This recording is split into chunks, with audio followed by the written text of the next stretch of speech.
Morning glory, America. Bonjour, hi, Canada, Hugh Hewitt. We are in the midst of an Omicron wave.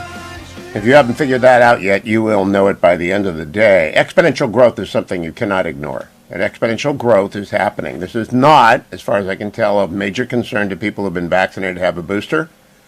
You may get sick. I will probably get sick. Or you'll test positive. I don't want to say sick. You'll test positive. But if you get sick, it won't be that bad. Cleveland Browns have, 500 people on the COVID list. The commissioner of the NFL should cancel that game. Someone's going to get hurt. It's like sending in Dwayne to play, or Carl. Carl would be the quarterback, and Dwayne would be the running back. I am not available. I just wouldn't want to do that to the other team. But they're going to have people get hurt because it's the replacements. They ought to send in Canelo Reeves and let him play. It's absurd. And if they postpone it, they can't play it, and it matters for the playoffs, flip a coin. That's more fair to the fans than a beatdown. Could you imagine Carl in the huddle? Oh, no, we'd never, every play would be a flag. You know what it would sound like in the huddle? Play down, Poppy. That's exactly, every one of us would be saying, play it again. Play down, Poppy. Yeah, if Carl's in the huddle, that would happen. Carl's our friend who's retired and sends us alarming critiques of the show because he's got nothing else to do now. I'm telling you, it's really sad. Again, he's bothering his grandson who says to him, play down, Poppy. So now our hashtag PDP just is a way of telling Carl that. Any event, the Browns and the Rams and other clubs, I guess the Bears had 6 go down there, the canary in the coal mine, Omicron is everywhere, just like it is in Great Britain. Go get vaccinated. If you haven't been vaccinated, go get a booster. If you haven't had a booster, you're going to wish you had because everyone's going to get it. And you'll test positive and the world will go on. I went back and forth to Minnesota. I'm not going to stop traveling until someone from the CDC, and it better not be Anthony Fauci, stands up in front of the audience and says, you are at grave risk of death or hospitalization from Omicron, even if you've been vaccinated and have had a booster. Because I don't think I am. And nobody in the government's told me otherwise. But that's what's happening. Build Back Better is dead, at least for this year. I don't know if it'll be like it was Glenn Close in Fatal Attraction. It could be. In the United Kingdom, a by-election was held. That means they had to fill a seat for a member of parliament who had to resign because of scandal. A seat that the Tories have held for 200 years, and they got blown out by Labour. Blown out. Like a 5-alarm fire in Great Britain this morning. Because Boris Johnson's incompetence, his social distancing from the truth, as Keir Starmer put it, his antics, the hypocrisy of Christmas 2020, the new lockdown, and the tax hike, which broke the platform of the Tories, have all combined to create the perfect storm for Tories. And if they have a by-election, they'll get blown out again. Now, they won't throw them out until after Christmas. I don't think there's not enough time before Christmas. Although William Pitt the Younger was put into office in 1784 in December. They called it the Mince Ministry because, like mince pie, it wouldn't last after Christmas, and it lasted for 19 years. So I think it was 19 years. I'm recalling from memory from Andrew Roberts' book. But Pitt the Younger was 24. So look at the 24. Jim Byron took over the Nixon Library. He might become the leader of the Conservative Party. We'll see. Jim is young. And he's great, and he's smart. He's like the Pitt the Younger of not-for-profits. France has said no to UK tourists. I was in Minnesota the night that storms arrived, in Iowa and Wisconsin that killed 5 people. We heard them. Thanks to Kurt Schlichter, who was in for me yesterday, by the way. Made news, great job, did a great work. Thank you, Kurt. He's always a very enthusiastic person at 3 o'clock in the morning in California when the show comes on. I'm never amazed at how he does that. And he and Rick Scott made some news. I very much, when you make news, that's the key thing. We made news in Minnesota because of my first question. In fact, let's play the start of that if we can. I'll play the end of it afterwards. Here's the question that's caused many stories to be written. Cut number 16. I'll begin with you, Dr. Jensen. Before we look forward, let's look back to the election of 2020. In your opinion, did President Biden win a constitutional majority in the Electoral College? If yes, how definitive is your conclusion? And if no, would you please explain which states you think are in dispute and why? And I'll begin with you, Dr. Jensen. Okay, now we're not going to play the whole thing. I just wanted you to hear the question because I repeated it a number of times. I think 4 out of the 6 candidates. And the question is exactly, I want to make sure I say it the right way. Did President Biden win a constitutional majority in the Electoral College? If yes, how definitive is your conclusion? If no, please explain which states you think are in dispute and why. All 6 of them sidestepped it, though Senator Gazelka answered, we used the Electoral College, he won, and Senator Benson said, on the only time I followed up on a question, because she didn't answer the question the first time around, was he was certified. I think that is an unusual answer for all 5 of them to give. Perhaps it wasn't the first question. The first question was, why are you the most electable candidate? And mine was the second question. But we had a rule, no follow-ups, and we had a rule, I did 2, and then John and Kyle did 1 each, and then I did 2, and then they did 1 each, that sort of thing. So I kept to it, but it is I've written a column about it, which will come out tomorrow, about how I would answer it, but I'm not running for any office. It's not really up to me to answer it. I think Joe Biden won the election.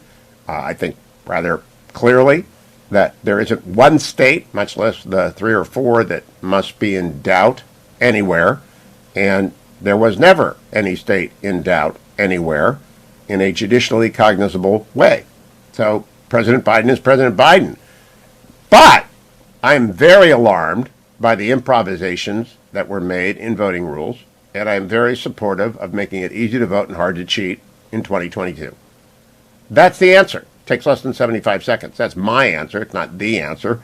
That wasn't their answer, and it's launched 1,000 ships. I'll talk about it later with Josh Mandel's coming in. I don't know if Josh is going to agree with me on that. Continuing with the rundown. Mexico says U.S. tax breaks for electric vehicles risk fueling migration. That is not intuitive, if you ask me. Mexico says planned U.S. tax breaks for electric vehicles, which was in Build Back Better, still is in Build Back Better, but Build Back Better is on life support, risk fueling migration. Bruce Springsteen sells his music to Sony Music Group for $500 million. Bruce isn't about the money at all. He's about horses. Facebook, other researchers step up to fight against cyber spying for hire. I have to tell people this particular, and the United States, by the way, has sanctioned China for the developing of brain control weaponry. Bravo, U.S. That's a good thing.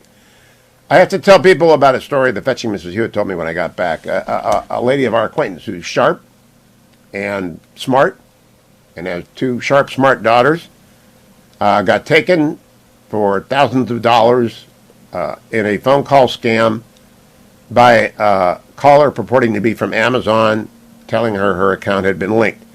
Whenever it gets around to someone telling you have to send gift cards or give you on the phone, and transfixed, hypnotize this person, a smart person.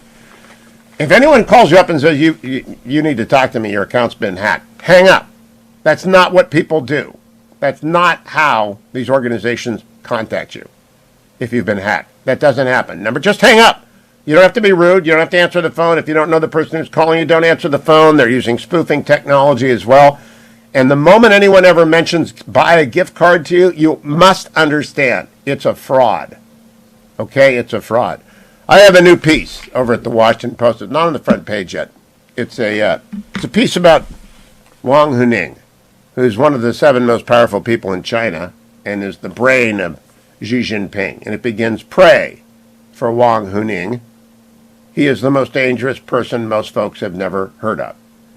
And he's remaking China and he's disappearing people and he has a plan. And it's not one that's good for you or me, no matter if you're a Democrat or a Republican, a liberal or a Democrat. If you live anywhere in the West, Wang Huning wants you to do what he wants, and he's working on it. And he's really, really smart.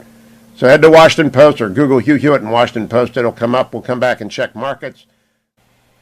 Welcome back, America. 1957, Leonard Bernstein, Stephen Sondheim, Arthur Lawrence, and Jerome Robbins brought West Side Story to the stage. It became a movie in 1961.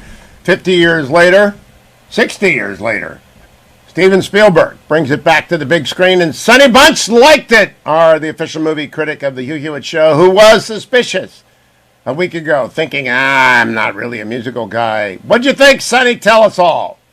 Well, I said last week I liked it. I mean, it's a very look. If I like a musical, it's probably one of the 5 best musicals ever made, because I'm not a musical guy. So but it's just a good movie. Like, Steven Spielberg is a good director. He knows how to film a set piece, and this film is a series of very intricately and exquisitely done set pieces. I thought your Washington Post review was particularly good because it taught me a few things I didn't know about why the Lincoln Center reboot is so important, and how this actually focuses more on what was going on, less turf for the same number of gang members. In other words, it's a great review, Sonny, and I liked it for that.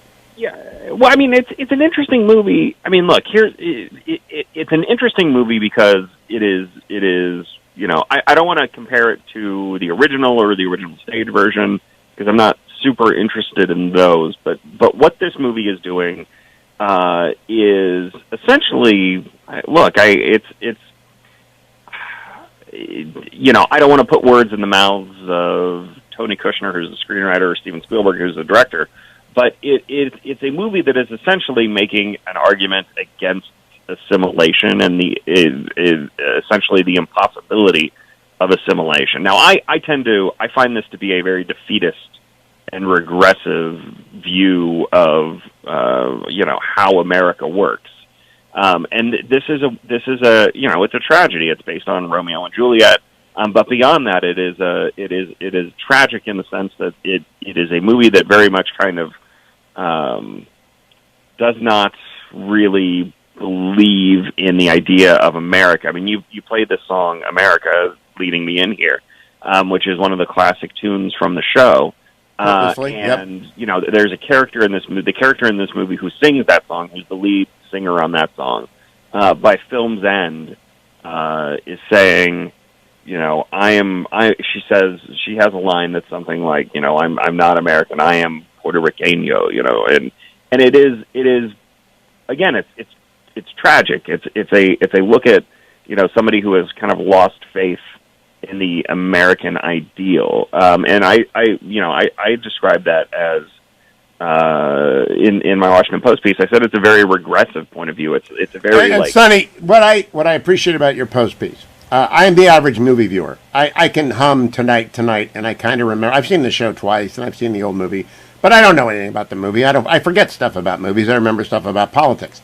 And so when you pointed out that the Rita Moreno character is new, and that it's an ambivalent character, and indeed it's a defeated character, I said, this is why I read reviews after movies, because that is a sharp point.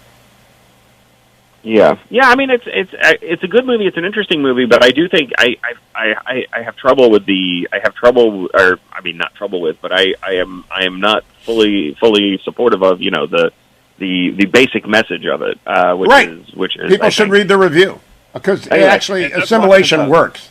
I was just in Minnesota on Wednesday night.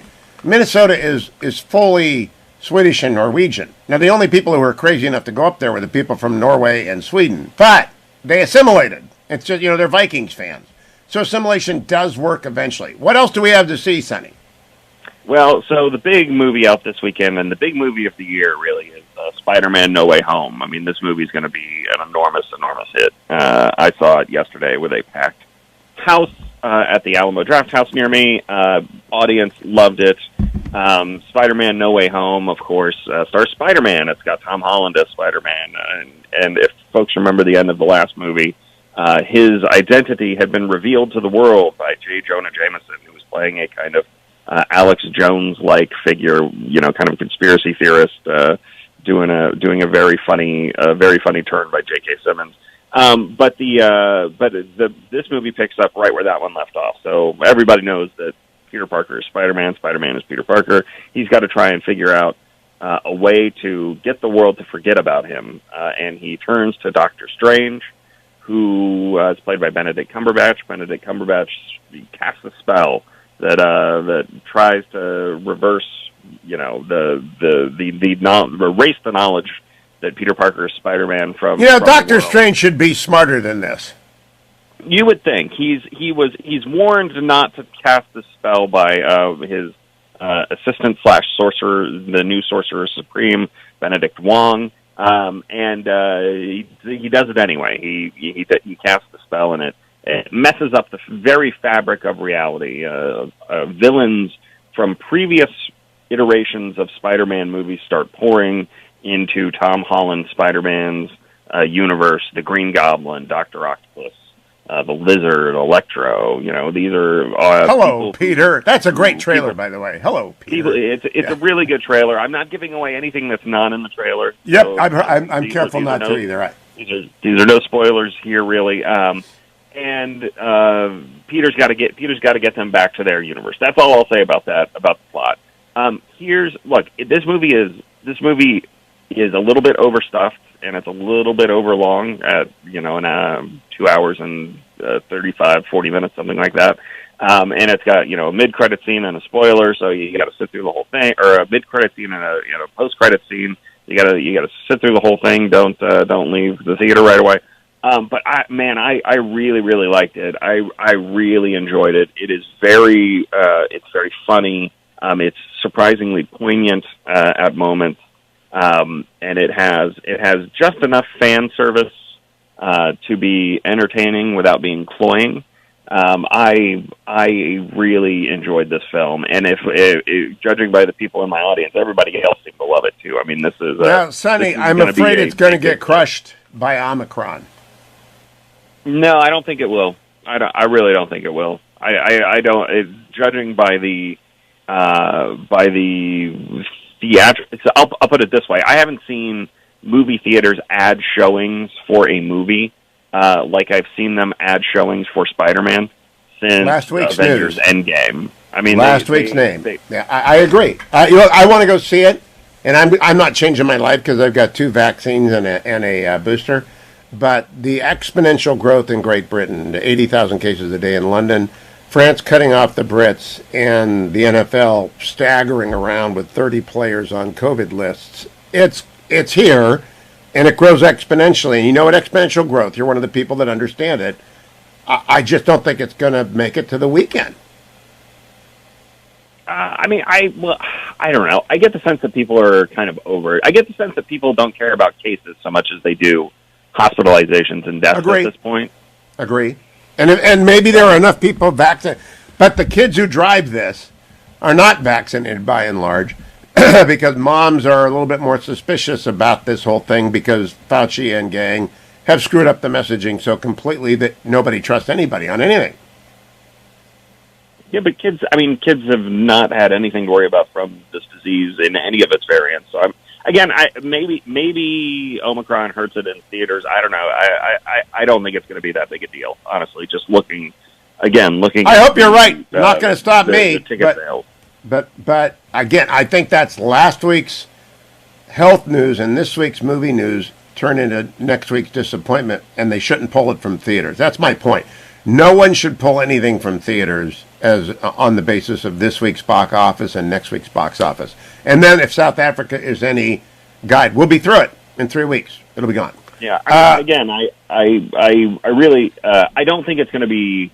I do not think that this is going to be a huge problem at the box office for this movie. I mean, there are other movies that might hurt. What else is out? We have 2 minutes. Story. West Side Story, the audience that needed to show up for that movie was older audiences and women, and they did not show up. It only grossed $10 million its opening weekend, which is kind of a disaster. Wow. And there's for Spielberg. Wow. Yeah, there's another movie out this weekend, Nightmare Alley, which is Guillermo del Toro's remake of the 1947 classic noir about a guy, a series of grifters, basically. One works in Carnival, and he hooks up with a grifter psychiatrist. I have a quick question for Sonny. Yeah. They're heavily promoting that movie on Twitter. I can't turn on Twitter without seeing that. It's annoying. I do not think you should promote movies on Twitter. It annoys people. What do you think? Well, I think that you have to promote movies on Twitter because people. I mean, how else? So here's a weird thing, right? Is that I don't know how people see ads for movies anymore except for Twitter. People don't watch live TV as much. People aren't driving around. They aren't seeing billboards, right? So it's hard to get to people where they are, and where people are is on Twitter. So they promote the heck out of these things on social media. And that's that's how you create awareness for something like this. But the anyway, way they do it on Twitter, with constant repetition of a trailer, that it's a bad trailer on Twitter. It might be a great trailer in a movie, but they're going to have to learn how to adapt a trailer to a 3-second look, if that long. Well, yeah, that's certainly a problem. But I think they're releasing this movie on the same weekend as No Way Home, which is a big strike against it just to begin with. But it is a movie that is aimed at slightly older audiences. I think it's a movie that needs adults to show up, not kids. And I'd be a little surprised if it really took off at the box office. Sonny Bunch, we will look for your review of that. Is that going to be in the Post as well? No, I believe I should have a review of Nightmare Alley up at the Bulwark right now, but I haven't checked the site this morning yet. Bulwark goes to the movies and across the movie aisles. Sonny Bunch, find them, enjoy them. Sonny Bunch, enjoy your weekend. Welcome back, America. Doug Lemerises with Cleveland.com is host of 3 different podcasts. He has co-hosts, of course. The College Football Survivor Pod, Orange and Brown Talk Pod, and the Buckeye Talk Pod. And they say Buckeye Talk better than anyone. But I'm not going to talk about College Football Survivor, Doug, because I'm a homer for the Browns, and I'm very angry at the NFL for pretending there's a game going to occur on Saturday. I think they ought to call it off for any team when 11 starters in the previous 2 weeks are on the COVID list. What say Doug Lemerises? Yeah, here we are not at the same place we were last year with trying to deal with and play through and figure out what to do with the virus, right? That I do think we're at a world where, last year they kind of just had to close their eyes and put their head down and say, listen, this is crazy. We're trying our best to keep everybody healthy, but we just got to play. We got to play through no matter what. And I think we're at a point now where competitive balance can matter, right, Hugh? That it's like sports, people care about sports a lot, and that's okay. That's what our society has decided. Sports is really important. And so I think they are still living with some of the thought processes of a year ago, and it's, trying to figure out what's fair for the season, I think does matter. So I agree with you. I don't think it's just close your eyes and tough noogies if half your starters are out. Yeah, and I speak as a Browns fan since '65, so I've never seen a Super Bowl. This is a Super Bowl potential year. And I am a season ticket holder since 1999. I've been paying the freight since 1999 for 4 tickets. And Roger Goodell just wants to get the money in the door, and the owners just want to get the money in the door. It's not even safe. And Baker Mayfield I think he makes a perfectly great point. I'd like to hear your commentary on this. Our guys are going to get myrtleized if they put out Cano Reeves is going to play quarterback. The replacements are in there. It's going to be, who's going to play quarterback? Nick Mullins, their third stringer who played for the Niners a few years ago. If he doesn't get COVID. But he was at the walkthrough yesterday, right? Right. So Hugh talk, not Buckeye talk, not Orange and Brown talk, not College Football Survivor Show talk. Hugh talk. This is nuts. Now, does Cleveland share this? The writers are kind of hesitant to say this, and I think the fans don't want to be seen as cowardly. The Browns can do anything, but what in your heart? It's not a football game. No, there is a safety issue, right? That there's COVID safety, but there is also on the field protecting your bodies. We're putting people in situations they shouldn't be in. Safety. That is a valid point by Baker Mayfield, but these guys put their brains and bodies on the line. 17 weeks a year, they work year-round at it, and then to put themselves in a situation where you have a chance to blow a hole in their season over something like this, I do think there are other possible solutions out there. Now, they have tweaked one of the protocols so that it increases the chances of some of the guys who are currently on the COVID list maybe being able to play Saturday because they only need one negative test to come back and play instead of two. So that was an adjustment they have made in light of this, but that they seem so absolutely steadfast against the idea of any kind of postponement when a year ago they did move some games back to give teams more time. I don't know, Hugh. I'm a little confused by it. My only thought must be, do they think this is going to happen to a bunch of other teams in future weeks, and then they'll wind up postponing more games? So again, it's close your eyes, tough noogies, but I don't think they're handling this the right way at the moment. Worst case scenario for Browns fans, the league will not be able to ignore exponential growth in COVID positives by next week, and they'll start postponing. But that'll be too late to save the people who get busted up on the field. Doug, my suggestion, just want your hot take on this, is look, postpone it if it mattered for the playoffs and you can't, flip a coin. I would be happier as a fan with that result for the playoffs. Flip a coin, 50-50, and win-loss. We're not going to judge the Raiders and the Browns based upon the people and the same is true about I think the Rams are worse off. I'll give you the last minute, Doug, but I think the NFL is frozen, and they're not a quick reaction. If they were a quarterback, they'd be sacked every time. It's a difficult situation, right? We all admit that. We're all going to be sorting through what do we do with this new wave that's coming. But this is a multi-billion-dollar business that it's one of the most high-profile, big-money things in American society, and they should be more nimble. They really should. And I do think your idea if you just call it, and then if they wind up playing one fewer game, you go by win percentage. It's like a tie, right? I mean, the Steelers and Lions tied. That's even better than a coin flip. That's better than a coin flip. Yep. I think that would be, and that's better than a team playing without half its starters, because there is a line, Hugh, right? What if they were missing 39 players? Would they make them play? They're missing 51 players. So I think that line is 11 players who were starters in the last two games on the COVID list. That means half your team is on the COVID list. Doug, I am going to listen very closely to Orange and Brown Talk today and Buckeye Talk every day and the College Football Survivor pod. Both of them are out this week. And I wish you a safe and healthy weekend, because I think Omicron is here, and I think Doug and I are both vaccinated. We'll be fine, but gosh, the NFL just makes turtles look fast. I'll be right back, America. Stay tuned. Now by the poet laureate of the Hugh Hewitt Show. Hello, Joe. Hello, Hugh. I have a little Christmas tale for you this week. It was Grandpa's final Christmas. He had his favorite chair. I saw him try to smile, but it was more a weakened stare. Grandpa was a handyman. There's nothing he couldn't fix. He loved his German Shepherd dogs. I think that he had 6. But age and sensibility at last had their say, and he couldn't get a 7th when the last prince passed away.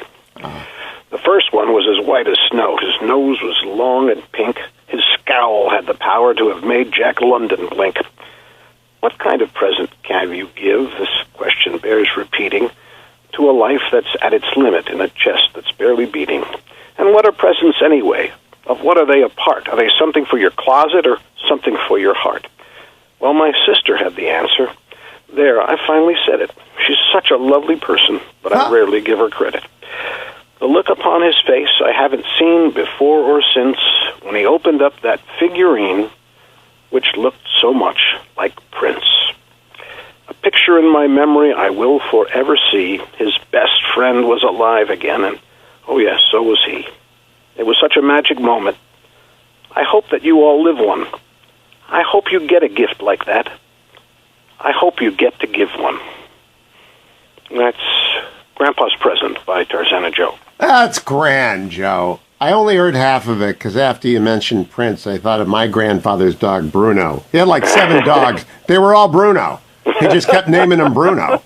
And so it was, very easy on the grandkids. But you're right. That is magnificent. And it was your sister's present idea? I want to give her credit. I take no credit. I actually have to give her all the goods. I want everyone to go find that at TarzanaJoe.com. That's the best ad for the Tarzana Joe poetry writing business you've ever given, Joe. Oh, well, thank you. But next week, there may be even a better one. Well, this one can be read at TarzanaJoe.com, and if you want to order up one, go to TarzanaJoe@Reagan.com and send him a missive.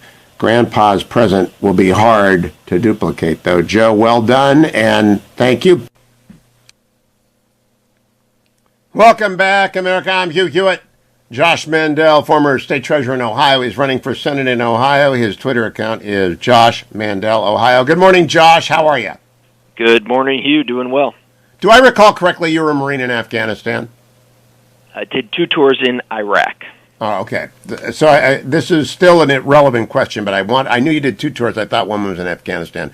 This morning at the Wall Street Journal, it's reported that more than 60,000 Afghan interpreters and others who have applied for visas to seek shelter have been left behind. A total of 62,000 Afghans are believed to have been left behind, the State Department officials said. Your reaction, Josh Mandel?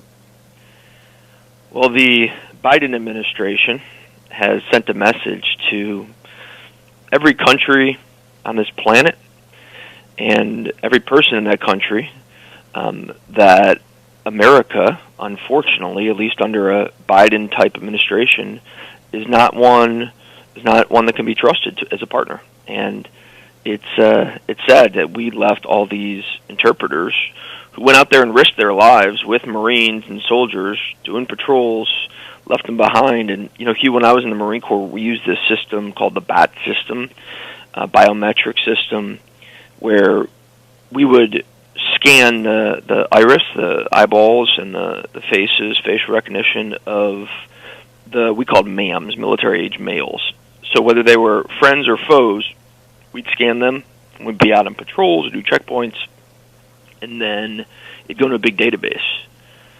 In addition to Biden leaving all the assault weapons and Humvees and night vision goggles and helicopters behind, he also left behind that database, Hugh, and it's now in the hands of the Taliban. And so the Taliban is literally using that database as a kill list to go hunt down the very exact interpreters you're mentioning and anyone else who helped Americans. I mean, it is... I think Joe Biden will go down as one of, if not the worst, commanders-in-chief of the U.S. military in American history. That's a lock. Now, let me move on to the election. You retweeted, the Republican Accountability Project doesn't like you. So they put out a hit piece on you, and you retweeted it. So I gather you like it. Here's what they put out. The last cut we've got. Now, there's a lot of these squishy rhino Republicans who say, hey, it's time to move on from 2020. Let me tell you something, ladies and gents. We can't move on to 2022 until we fully investigate all of the Democrat cheating from 2020. The time for civility is over. The time for bipartisanship is over. Now is the time for fighters. Why did you retweet that, Josh Mandel? I believe it. I believe that if we're going to have integrity in our elections, we have to do a full proctological exam of what happened in 2020. Out in Arizona, they did a audit, which I think was a positive step, and I'm actually the only U.S. Senate candidate in this race to take the time to go out there to Maricopa County and see it with my own 2 eyes.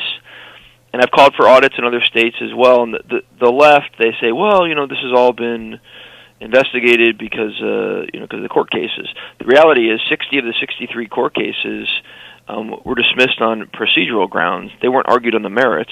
And because they were not argued on the merits, it means that there actually were not investigations in places like Wisconsin and Michigan and Pennsylvania and Georgia and elsewhere. And listen, I'm a big believer in transparency, Hugh. As you know, when I was state treasurer, I put the state of Ohio's checkbook online. And the thing about transparency is if you got nothing to hide, you got nothing to hide. But the people that hate transparency the most are the ones who do have something to hide. And so the fact that the Democrats are fighting so vociferously against audits and against investigations of 2020 it leads me to believe that there is something there to hide. Like, and so what I've called for is abolishing the January 6th Commission. I think it's a total waste of time and taxpayer resource, and replacing it with a November 3rd Commission, which would use the full investigatory power of the federal government to investigate what happened in places like Detroit, in places like Philadelphia, and all over the country. And listen, we don't want the federal government making elections. Josh, let me interrupt you. I want to ask the question to you that I asked of the 5 candidates who are running for governor in Minnesota. I moderated a debate up there on Wednesday night. It was this question, second round of questions, and that we don't have follow-ups, but I get follow-ups with you. Did President Biden win the constitutional majority in the Electoral College? If yes, how definitive is your conclusion? If no, please explain which states you think are in dispute and why. I do not believe he won. I think Trump won.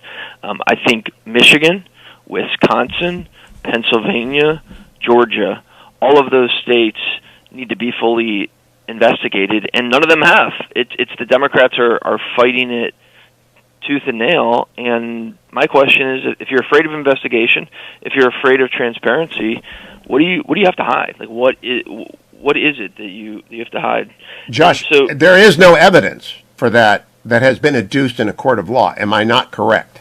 Well, there hasn't been investigations, Hugh. I mean that's the reality, is like there have not been audits, and so I believe from a multitude of conversations I've had with people in those states about what was going on in the mail-in ballots, what was going on in the early voting periods, what was going on with ballots miraculously appearing after the polls closed, and let's investigate it. And so I believe... Josh, let me. Now I am going to push back because you're a friend and you've been on this show for many, many years. If you set up a precedent of enough people complain about election, we will have an audit wherever people complain in the absence of adduced evidence between the election and the certification, every election in every state for every office will be called into question, and no one will ever believe. It's a profoundly delegitimizing and destabilizing proposition you're putting forward. Are you aware of how destabilizing and delegitimizing it is?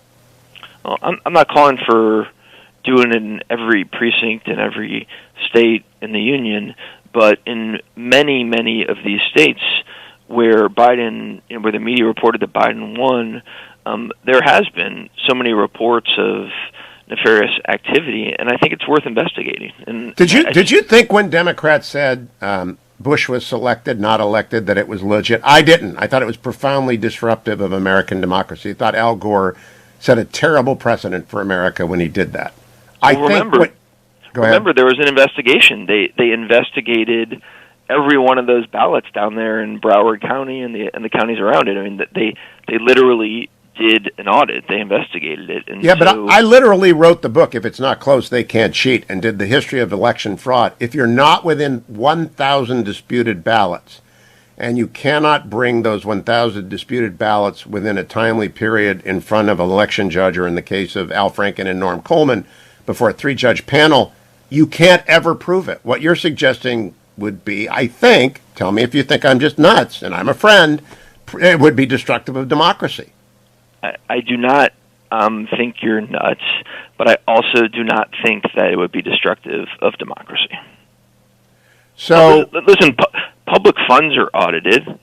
Public votes should be audited as well. But what are you using for this? And have you put out a list of the cities and the audits that you want done and the reasons why? Because you're a lawyer, I'm a lawyer. You can't just go to court. You'll get your team will be thrown out and you will be sanctioned. If you can file anything you want in court, but if it's completely without merit, without predicate, you get sanctioned. What have you got, Josh? Well, what I'm talking about is not in a court of law, but actually doing what they did in Arizona, doing a forensic audit in Pennsylvania, in Michigan, in Wisconsin, in Georgia. And I think after a forensic audit, after an investigation, we'll see that so much of the smoke there exists because of fire. What happened in Arizona? Because I'm unaware of any serious claim that Arizona is in dispute. In fact, I'm unaware of any serious claim of any state that is justiciable and based on other than anger over change. Look, I do think we have a big area to talk about election reform. Make it easy to vote and hard to cheat. I think Pennsylvania's maneuverings were very bad, though the Republicans sponsored them. I think there's a lot that Republicans can say, but I don't think Arizona's in doubt. Do you? I mean, I've been talking to my friend Wendy Rogers out there and some other people. I know Wendy. I campaigned for Wendy 10 years ago. I knew her before you did. She's Air Force major, right? Air Force Lieutenant Colonel. Hugh, can I talk about some reforms that I think we... I want to talk about Arizona because I don't think Arizona's in doubt, and I like it, Wendy. It's just not in doubt. The audit's over. Why bring it up?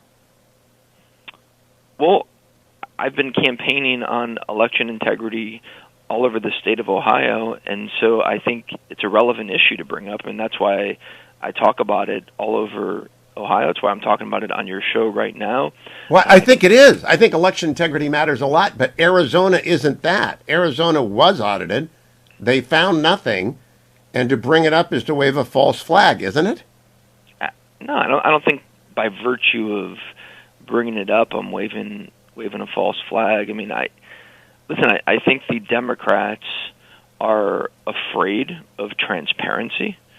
Definitely with the election. Josh, we only have a minute left. That's a talking point. I'm your friend. I've known you for a long time, and I'm a lawyer. Arizona is not in doubt. Can you agree with that? Listen, Hugh, I'm not an expert in Arizona election laws, but in talking to Wendy, who has spent an inordinate amount of time on it, I trust what she has to say. Better than what I know and better than what you know, she's out there, and she tends to believe, based on the investigations and audit out there, that it is in dispute.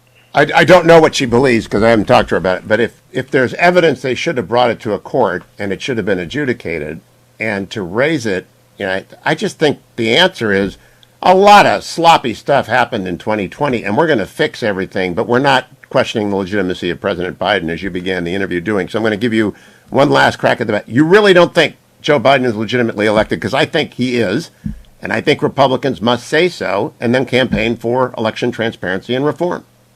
I do not think he is. I think if there were investigations all over the country, I think, and forensic audits, I think we'd found that actually Trump was the victor in the election.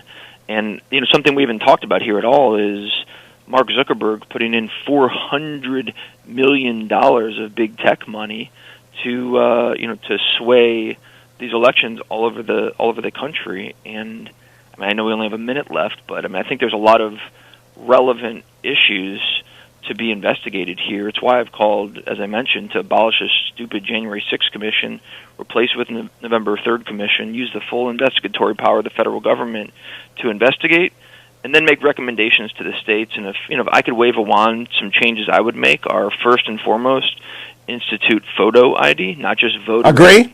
Agree. But Josh, we are out of time. We'll come back and we'll talk about this later. It's different, though, than questioning the legitimacy of the president from reforming elections going forward, and that's where we'll pick it up next time. Josh Mandel, Ohio, is his Twitter account. He's running for Senate. We had a great debate. This did not come up at the debate. It'll come up at the next one, I'm sure. Welcome back. I don't know if Charlie Dombek is having a wonderful Christmas time. Key City Capital, of which Charlie is a major player and partner, is a sponsor of this show and is an accountant. And this is not the time of year that accountants love, particularly. Charlie Dombek, welcome back. People can find out all about you at keycitycapital.com/you. How's your year end doing, Charlie? Is the tax bill is apparently dead, but we don't know. We don't know. If the Biden administration has its way, they'll find some loophole to enact additional increases in taxes, but I think we've dodged a major tax bullet because of a couple of reasonable senators. But, this is tax season for us at our firm here, and, most accountants get busy during March and April, but we're working 14, 16 hours a day right now, and we'll work through the holidays because we don't have the ability to control the cost of taxation after the fact. Most CPAs are historians. We're proactive. We're planners. And I had a new client come in yesterday and operates a furniture store here in Dallas, Texas, and had the best year he's ever had in the history of his company. Made about $1.5 million. And I said, well, where's your CPA? He goes, well, he normally doesn't contact me until late February. I go, well, there's a number of things that we can do to kind of help you before the end of the year. And long story short, we boosted his salary to about $290,000 for him and his wife, and that's the cap for allocations to retirement plans, and we're able to put about $700,000 between the two of them into a defined benefit plan. So 37% of 700. What? Yeah. Most people don't even know about these strategies. CPAs are too lazy to kind of implement those for his clients. So we took a lot of income off the table late in his life that will make a big difference in terms of how much wealth he has ultimately to support him when he kind of retires. Now, Charlie, I wanted to talk to you about keycitycapital.com/Hugh's offerings in rental real estate because inflation is here. But I'm betwixt and between. Do both in 2 minutes, Charlie, which is what do you do for taxes and things like that? And what do you offer for people who are worried about inflation? It's like 3 minutes, but do it both, please. Well, we do two things. We offer a strategy and a planning opportunity to evaluate how you're filing and paying your income taxes, and we go through an analysis on a side-by-side, line-by-line comparison and quantify what we can do by implementing strategies that control that cost. And the reality is most individuals in America are overpaying and volunteering to overpay on their state and federal income taxes, and it's really about just being proactive and doing what others don't. And we offer that analysis on a complimentary basis to all clients. And then from an inflation perspective, one of the things that I've done recently in the last handful of weeks is done a fair amount of portfolio analysis. And a lot of clients have done very well in the indexes in the S&P 500, 18, 19, maybe 20% rate of return, but they've gotten absolutely crushed in their fixed income portfolio. In fact, I had a client that I did an analysis yesterday and had about $282,000 in a specific fixed income fund, one of the very large, ultra low cost funds, and he performed at 1% last year in that. Yeah, ultra low returns too. Ultra low returns. I'm like, why didn't your financial advisor put you in something in fixed income that was maybe making 4 or 5%, but 1%? Come on. So what did we do? We reallocated that portion of his portfolio into two strategies. One was an asset-backed lending strategy to boost income in our asset-backed lending fund. That fund generates between a 12 and a 14% annual rate of return. So we immediately boosted his monthly income from a basic 1% annual rate of return to between 12 and 14%. And this is a guy that is retired. Is that risky? Is that a risky investment that he did? This is all. not an offer to sell securities. I'm just interested in people's risk toleration. Ultra low risk because we invest in collateralized debt instruments where there's a hard asset behind the investment that secures the loan. Done probably $700 million in loans over the last 8 years without a dollar of loss. It's an ultra-secure portion of the portfolio and is designed to replace the fixed income component of the portfolio that's performing so poorly right now in today's interest rate environment. Charlie, we are out of time. I just want to tell people I'm going to talk to you after Christmas because I think you're going to work through Christmas about year end. We'll know what happens to BBB at that point. I also want to wish you a Merry Christmas. Go to keycitycapital.com/Hugh. Charlie is a client. It's a sponsor of the show. That's an embedded segment. He pays for that. And I only let people do that, like Hillsdale and other people, when I really, really have met with them and trust them. That's the only time I do that. If you're embedded on the Hugh Hewitt Show, that's because I think your content is 100% worth hearing. Charlie Dombek, Hugh, go to keycitycapital.com/Hugh. Come back. The Hillsdale Dialogue is ahead with Dr. Larry Arnn and Dean Stephen Smith.